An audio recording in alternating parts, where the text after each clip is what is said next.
வெங்கட் பிரபுவை நம்பி விஜய் இந்த படத்தை கொடுத்திருக்க கூடாது என்றும் புதிய கீதை படத்திற்கு பிறகு பல ஆண்டுகளாக தவிர்த்த வந்த யுவன் சங்கர் ராஜா கூட்டணியையும் விஜய் அனுமதித்திருக்க கூடாது என விஜய் ரசிகர்களே குமுறி வருகின்றனர். வெங்கட் பிரபு டைட்டிலை மட்டும் தாறுமாறாக the greatest of all time என வைத்துவிட்டு வெளியாகும் ஒவ்வொரு விஷயங்களிலும் இப்படி கோட்டை விட்டு வருகிறாரே என வெளுத்து வாங்கி வருகின்றனர். ரஜினிகாந்த், அஜித் மற்றும் சூர்யா ரசிகர்களுக்கு மட்டுமின்றி பல விஜய் ரசிகர்களுக்கே கோட் படத்தின் 3வது சிங்கிள் பாடலும் பெரிதாக கவரவில்லை என்கின்றனர். ஏற்கனவே கேட்ட அதே குத்துப்பாடல் மாதிரி உள்ளதாகவும் குத்துப்பாடலில் ஒரே பீட் போட முடியும் என யுவன் சங்கர் ராஜா அளித்த பழைய பேட்டியையும் ஷேர் செய்து ட்ரோல் செய்து வருகின்றனர்.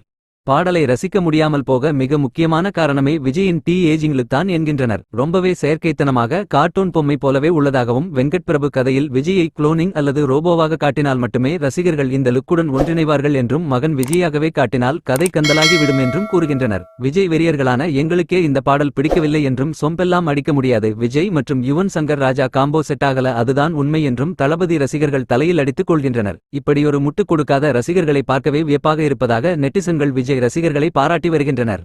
3 பாடலை வெளியிட்டதே போதும், இதற்கு மேல் யங் விஜய் லுக்கை எதிலும் காட்டாதீங்க, நேரடியாக நாங்க படத்திலேயே பார்த்துக் கொள்கிறோம். ஆடியோ லான்ச், டீசர், திரைலர் என கோட் படத்தின் காட்சிகளை காட்டி மேலும் மனசை நோக்கடிக்க வேண்டாம் என்றும் விஜயின் கடைசி படமாக கோட் மாறிவிடக்கூடாது, நிச்சயம் தளபதி 69 வேண்டும் என ரசிகர்கள் தளபதி 69 ஹாஷ்டேக்கையும் ட்ரெண்ட் செய்து வருகின்றனர். இந்த ஆண்டு ஏற்கனவே இந்தியன் 2 என்கிற பெரிய பர்னிச்சர் போட்டு உடைக்கப்பட்டு விட்டது. இந்நிலையில் அடுத்த பர்னிச்சராக கோட் படம் மாறிவிடுமோ என்கிற கேள்வி தற்போது ரசிகர்கள் மத்தியிலேயே எழுந்துள்ளது. பீஸ்ட் படம், வாரிசு படம், லியோ படம் என வரிசையாக விஜய் படங்கள் ட்ரோல் மெட்டீரியலாக மாறி வரும் நிலையில் கோட் படமும் அந்த வரிசையில் இடம்பெறுமா அல்லது மங்காத்தா, மாநாடு போல சம்பவம் செய்யுமா என்பதை வெயிட் பண்ணி பார்ப்போம்.